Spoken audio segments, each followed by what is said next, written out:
Usul ke-57. Riwayat-riwayat yang mencela orang-orang bujang atau menyatakan kelebihan sembahyang orang yang telah berkahwin daripada orang yang tidak berkahwin. Tidak ada satu pun daripadanya sahih. Kebanyakannya maudhu'. Paling elok pun ia dhaif sangat. Dhaif jiddan. Memanglah ada galakan supaya berkeluarga itu ada dalam hadis-hadis yang sahih. Tetapi mencela semata-mata kerana orang tu bujang. Bukan kerana lain lah. Itu tak betul lah, tak ada itu. Lepas tu kita selalu juga dengar sembahyang orang yang sudah berkeluarga lebih afdal, 70 kali ganda lebih.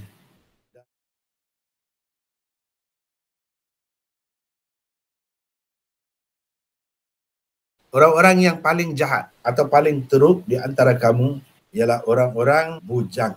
Maksud orang-orang bujang di sini ialah orang-orang yang tidak beristri atau tidak bersuami.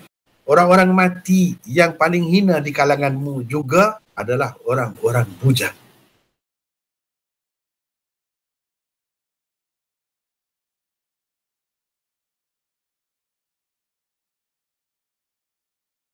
Komentar.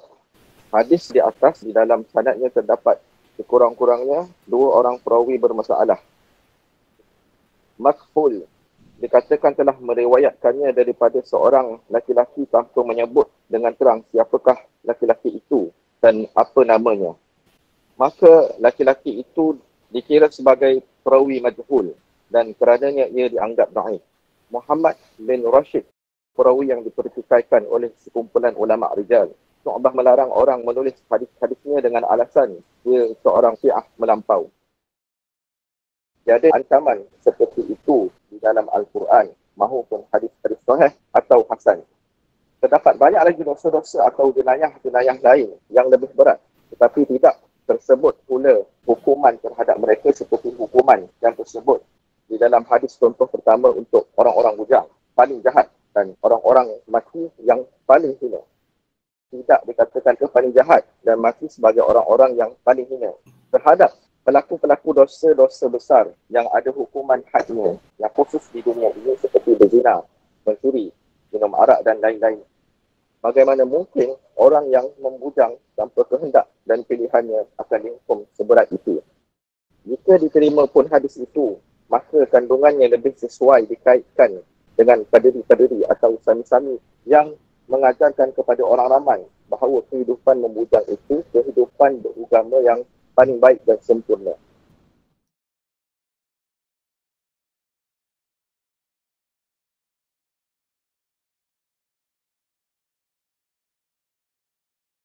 Contoh kedua, orang paling jahat di kalanganmu adalah orang bujang.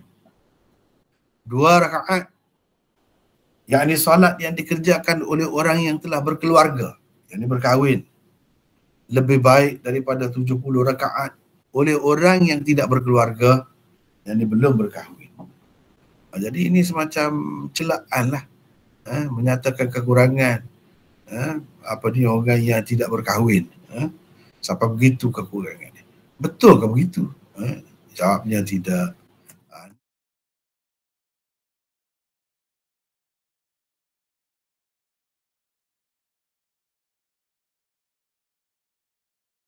Komentar.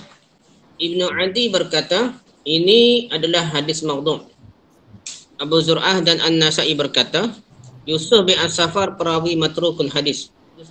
Ibnu Ain Al-Jawzajani, Al-Bukhari dan lain mengatakan, Yusuf bin Safar adalah perawi pendusta.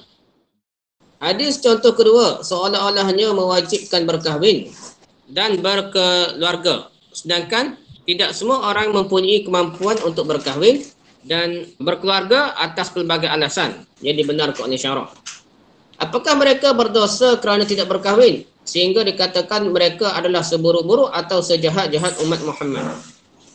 Jika dilihat sejarah umat Islam dari awal hinggalah ke hari ini, terdapat ramai juga orang-orang baik dan soleh yang tidak berkahwin dan berkeluarga. Apakah kepada mereka juga terkena ancaman hadis ini?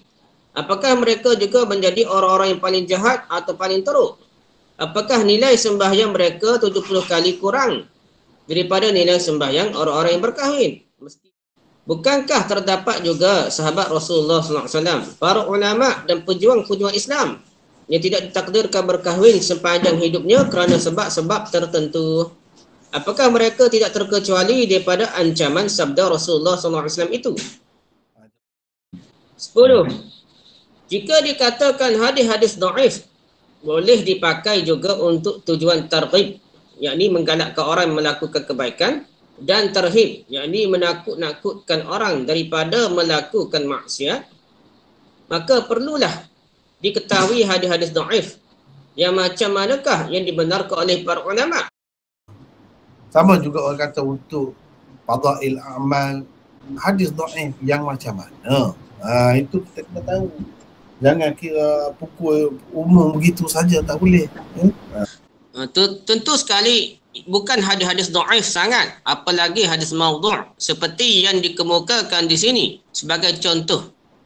Sedangkan dah sebut dah tadi, bila dalam sanad dia tu ada perawi mereka hadis kan, sudah tidak jadi sangat dhaif lagi, sudah jadi maudhu'. Jadi macam mana kita nak guna untuk sebagai targhib atau sebagai tarhib? Tentu sekali tak boleh.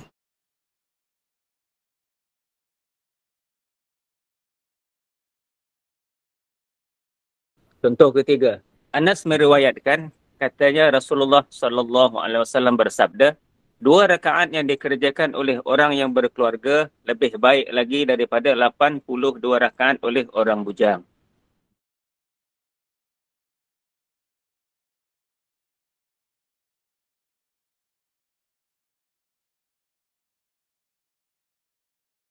Terdapat seorang perawi bernama Mas'ud bin Amr al-Bakri.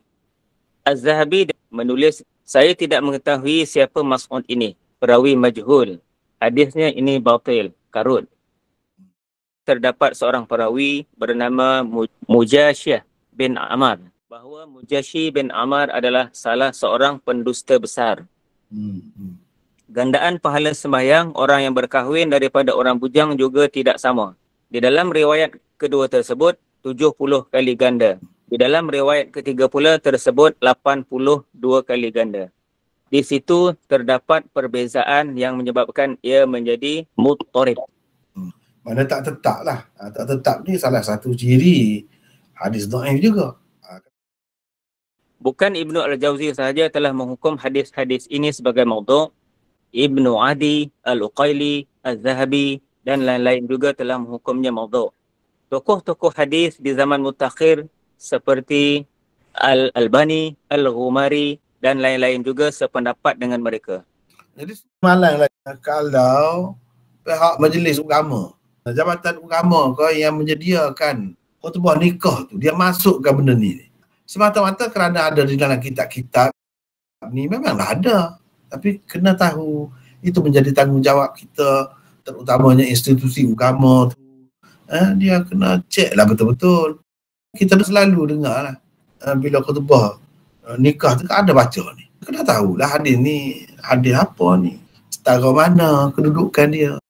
Secara umumnya yang lebih banyaknya benda ni ada di dalam kitab-kitab yang khusus mengumpulkan hadis-hadis maudhu'.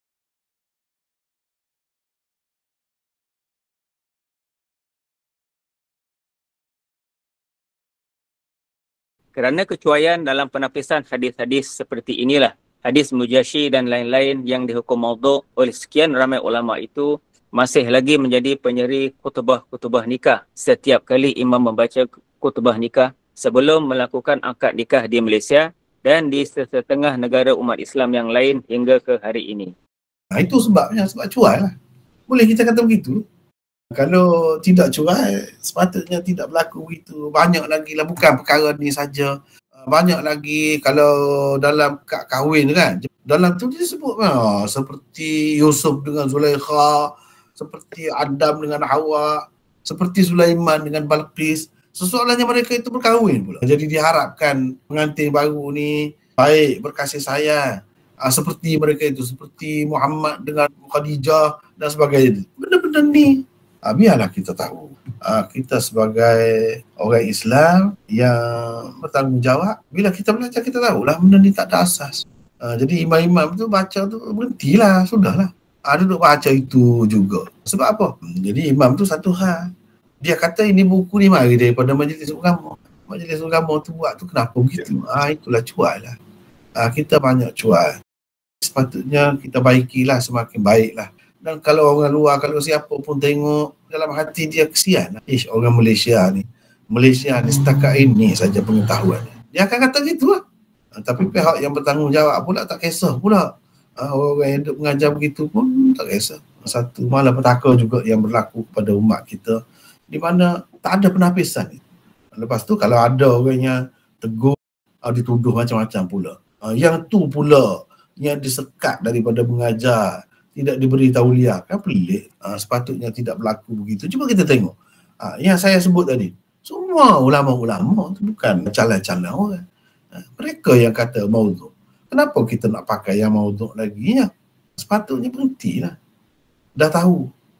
Tapi kadang-kadang dia sudah jadi pemimpin kan, sudah jadi ketua, sudah duduk dalam jabatan tu, dalam institusi agama yang ada jawatan penting. Malu dalam nak belajar. Sebab itulah Sayyidina Umar kata tafaqahu qabla an tusawwadu. Sebab bila dah jadi ketua kadang-kadang malu pula. Padahal dia tak tahu banyak perkara lagi. Dia buat mengikut apa yang dia tahu. Itulah yang berlaku dalam masyarakat kita sebenarnya. Sepatutnya belajar lagi lah. Banyak lagi yang kita tidak tahu. Sebab itu kadang-kadang saya tengok sedih. Ustazah ni lagi tu daripada orang biasa. Orang biasa dia tahu dia jahil, dia belajar. Dia tua pun. Kalau ustaz ni dia dah tua, dia rasa dia cukup dah. Oh bahaya macam. Padahal orang-orang macam ni lah yang buat khutbah tadi tu. Maka tersebar dengan meluaslah hadis-hadis maudhu' ni dalam masyarakat.